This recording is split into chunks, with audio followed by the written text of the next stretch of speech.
Hello दोस्तों, आज हम बात करेंगे बिहार होमगार्ड रिक्रूटमेंट 2025 के बारे में, जिसमें टोटल पदों की संख्या 15,000 निकाली गई है। जिसका फॉर्म भरने की प्रारंभिक तिथि 27 मार्च से शुरू है और जिसकी अंतिम तिथि 16 अप्रैल तक है। और इसमें अब हम बात की जाए अगर फॉर्म भरने के लिए कौन-कौन से फॉर्म भर सकते हैं, तो जो इसमें 10+2 किए हुए हैं, वो इस फॉर्म को भर सकते हैं। तो चलिए अब हम जानते हैं कि इसमें किस जिले के लिए कितनी वैकेंसियाँ निकाली गई है। तो पटना की बात की जाए तो इसमें पटना में सबसे ज़्यादा 1479 पदों की रिक्तियाँ निकाली गई है और महिलाओं के लिए जिसमें महिलाओं के लिए 502 है। जैसे सभी में महिलाओं के लिए आरक्षण होता है, इसमें भी 35% महिलाओं को आरक्षण दिया गया है।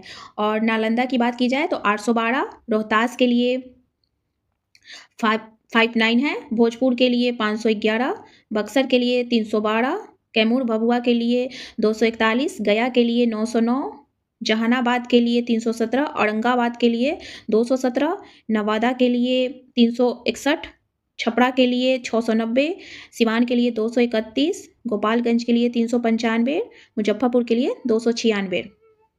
और इसमें आप निकाल सकते हैं कि महिलाओं के लिए कितनी सीटें हैं, तो जो ये स्टार लगा हुआ है वो महिलाओं के लिए आरक्षित सीटें हैं।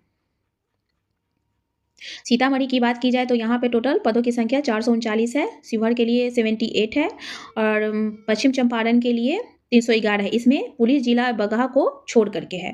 पूर्वी चंपारण की बात की जाए तो 474 है, वैशाली के लिए 476 है, दरभंगा के लिए 741, मधुबनी के लिए 607, समस्तीपुर के लिए 731, सहरसा के लिए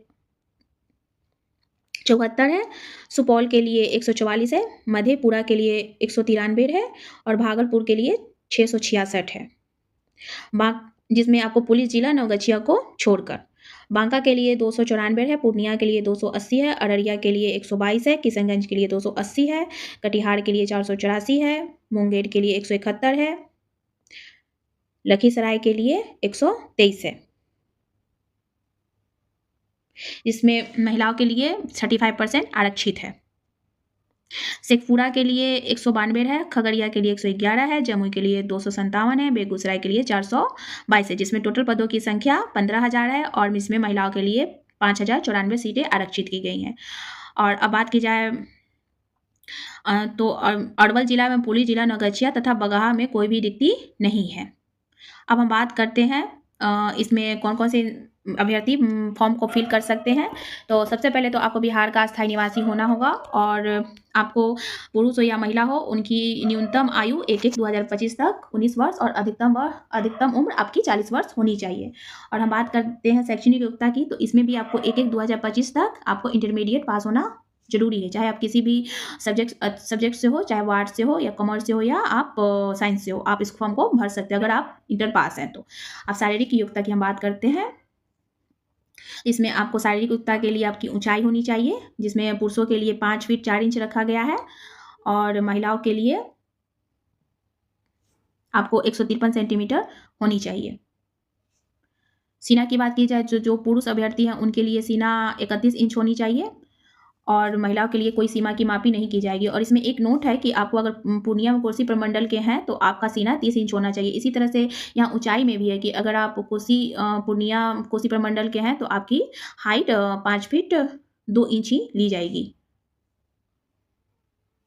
आपके ऊपर कोई भी केस मुकदमा नहीं होना चाहिए। और बात करते हैं हम ऑनलाइन फॉर्म की कि तो आप इसको बिहार www.onlinebihargovernment.in पर आप जाकर के इस फॉर्म को भर सकते हैं।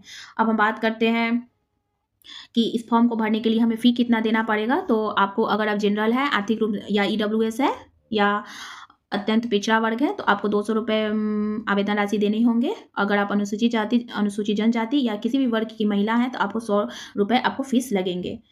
और आप अब बात करते हैं कि चयन कैसे किया जाएगा। तो इसके लिए ना एक समिति बनाई जाएगी जिसके अध्यक्ष जो होंगे वो जिला पदाधिकारी होंगे और इसमें पुलिस अधीक्षक, जिला सदात्यष्टा, गृह रक्षा वाहिनी, जिला कल्याण पदाधिकारी, ये लोग जो होंगे ये सदस्य होंगे इसमें। आप जिस जिला के अस्थायी निवासी आप उसी जिला में फॉर्म को भर सकते हैं, आप किसी दूसरे जिला में फॉर्म नहीं भर सकते हैं। अब हम बात करते हैं शारीरिक योग्यता या दक्षता परीक्षा के लिए, जो टोटल 15 अंकों की कराई जाएगी, जिसमें आपको सबसे पहले दौड़ होगा। अगर आप दौड़ को पूरा करते हैं तो आप अगले राउंड में जाएंगे, अगर दौड़ पूरा नहीं करते हैं तो आप असफल घोषित कर दिए जाएंगे। उसके बाद में आपकी ऊंची कूद कराई जाएगी, अब हम बात देखते हैं कि पुरुषों के लिए दौड़ की बात की जाए तो पुरुषों के लिए टोटल 1600 मीटर की दौड़ की जाएगी, जिसको 6 मिनट के अंदर पूरा करना होगा। अगर आप 6 मिनट से अधिक समय लेते हैं तो आप असफल घोषित कर दिए जाएंगे। इसी तरह महिलाओं के लिए भी है कि 800 मीटर की दौड़ 5 मिनट के अंदर पूरी करनी होगी। अगर आप 5 मिनट से अधिक का समय लेती हैं तो आपको असफल घोषित कर दिया जाएगा। अब बात करते हैं ऊंची कूद के लिए, तो 4 फीट से कम अगर आप ऊंची कूद करते हैं तो आपको 0 अंक मिलेंगे। अगर आप 5 फीट की ऊंची कूद करते हैं तो आपको 5 अंक मैक्सिमम दिए जाएंगे। इसी तरह महिलाओं के लिए है कि 3 फीट से कम अगर आप करती हैं तो आपको 0 अंक मिलेंगे, और 4 फीट अगर आपकी ऊंची कूद है तो आपको मैक्सिमम 5 अंक दिए जाएंगे। लंबी कूद की बात की जाए पुरुषों के लिए, तो जो 12 फीट से अधिक एवं 13 फीट तक करेंगे तो उनको 1 अंक मिलेंगे। अगर 12 फीट तक करेंगे तो उनको कोई भी अंक नहीं मिलेगा, 0 मिलेगा। और 16 फीट से अधिक आप करते हैं तो आपको 5 अंक मैक्सिमम दिए जाएंगे। इसी तरह महिलाओं के लिए भी है कि अगर 9 फीट से तक आप लंबी कूद करती हैं तो आपको 0 अंक दिए जाएंगे, और 13 फीट से अधिक की कूद करती हैं तो आपको मैक्सिमम 5 अंक दिए जाएंगे। अब गोला फेंक की बात करते हैं, तो पुरुषों के लिए टोटल 16 पाउंड का गोला फेंका है, जिसमें 16 फीट तक आप फेंकते हैं तो आपको 0 अंक मिलेंगे। अगर आप 20 फीट से अधिक फेंकते हैं तो आपको टोटल 5 मार्क्स दिए जाएंगे, जो मैक्सिमम है। और